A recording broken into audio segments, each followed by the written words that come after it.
There comes a moment in every woman's life where she stops in the middle of her own story and whispers, "Where did I go?" Not because she's weak, not because she's broken, but because somewhere between the survival, the expectations, the giving, the performing, the carrying, parts of her slip through the cracks. Today I want to talk to that woman, the one who has been strong for too long, silent for too long, lost in a life that stopped feeling like hers. This video is for the woman who wants to rise, but doesn't know where to begin. Women don't lose themselves in dramatic explosions. It happens quietly. You disappear in the small compromises you call no big deal. You disappear in every moment you say, "I'm fine," when you're not. You disappear in the caretaking, the emotional labor, the holding space for everyone but yourself. You disappear in relationships where you love deeply but abandon yourself slowly.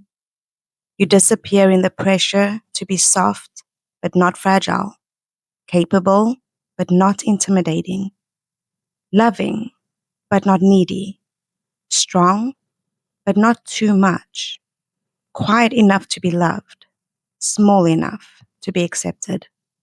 You disappear when the world teaches you this lie, that you must earn your worth. And so you mold yourself, you contort yourself, you perform versions of yourself until one day you look in the mirror and see a familiar stranger, not broken, just hidden. Here's the part no one tells you. Your brain taught you to disappear, not because it hates you, but because it loves you. Its number one job is survival, not happiness.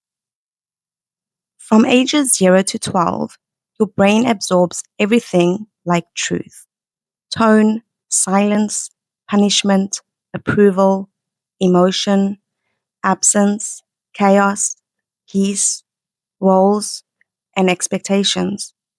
And your subconscious forms its identity. If I stay quiet, I'm safe. If I don't ask for anything, I won't be rejected. If I'm strong all the time, I won't be abandoned. If I make myself smaller, people will stay comfortable. If I carry everyone, they won't leave.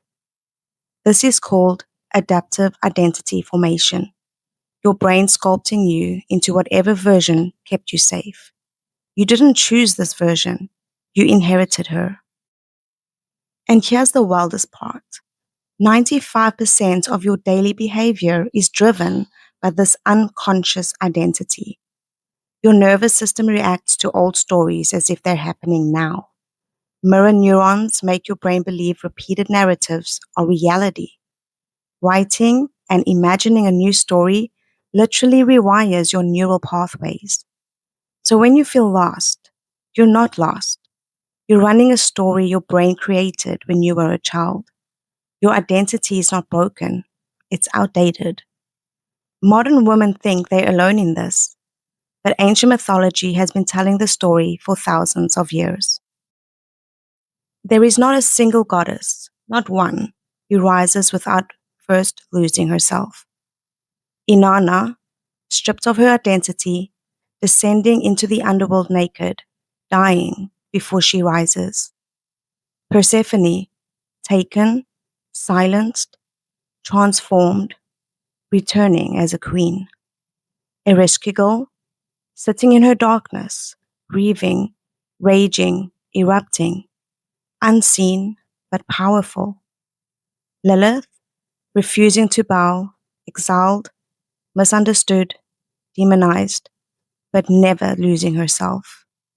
Psyche, obedient until the moment obedience breaks her. Then she awakens. These goddesses weren't fictional. They were symbolic representations of the female psyche. The descent, the moment you lose yourself, is not your downfall. It's your initiation. Every ancient story teaches the same thing. A woman's power is found when she returns to herself, not before. There is a moment in every woman's life when she enters her own underworld, not a physical place, an internal one. This underworld feels like exhaustion, numbness, disconnection, confusion, resentment, emotional shutdown, depression, and feeling like a shell of who you were.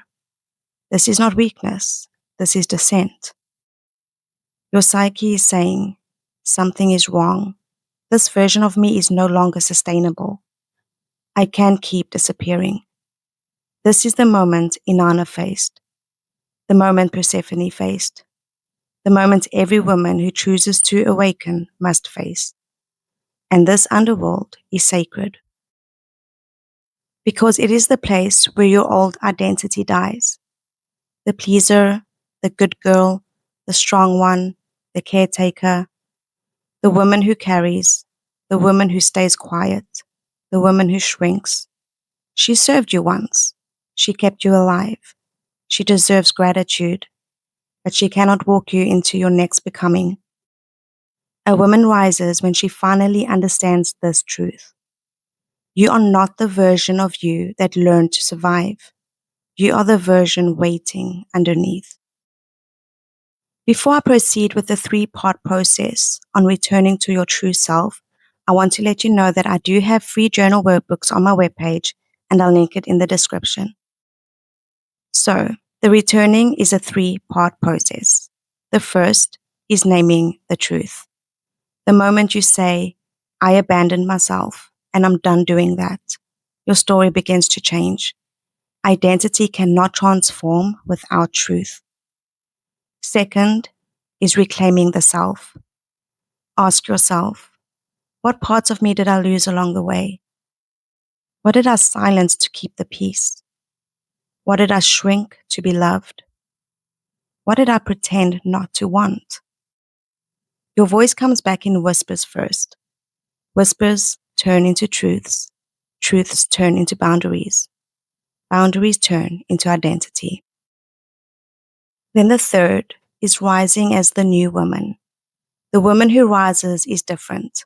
She's softer where she used to be hard, stronger where she used to be scared, clearer where she used to be confused, quieter where she used to over-explain, bolder when she used to hold back, calmer when she used to panic, more herself than ever. She's not dramatic, she's not too much, she's not broken, she is the truth.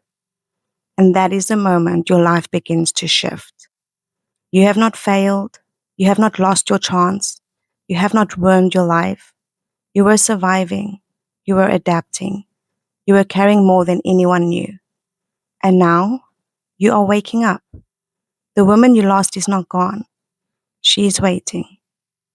And the woman you are becoming, she is already inside you, knocking softly, saying, let me in, let me lead. It's my turn now. This is your return. This is your rise. This is your becoming. If this spoke to your heart, tell me in the comments what part of yourself are you ready to reclaim. And if you want more videos on feminine identity, narrative healing, subconscious rewiring, and rewriting your story, subscribe, share this with a woman who needs it, and come back for more. Because your rise is not a coincidence. It's a calling, and you're ready. Thank you so much for watching, and I'll see you in the next one. Bye.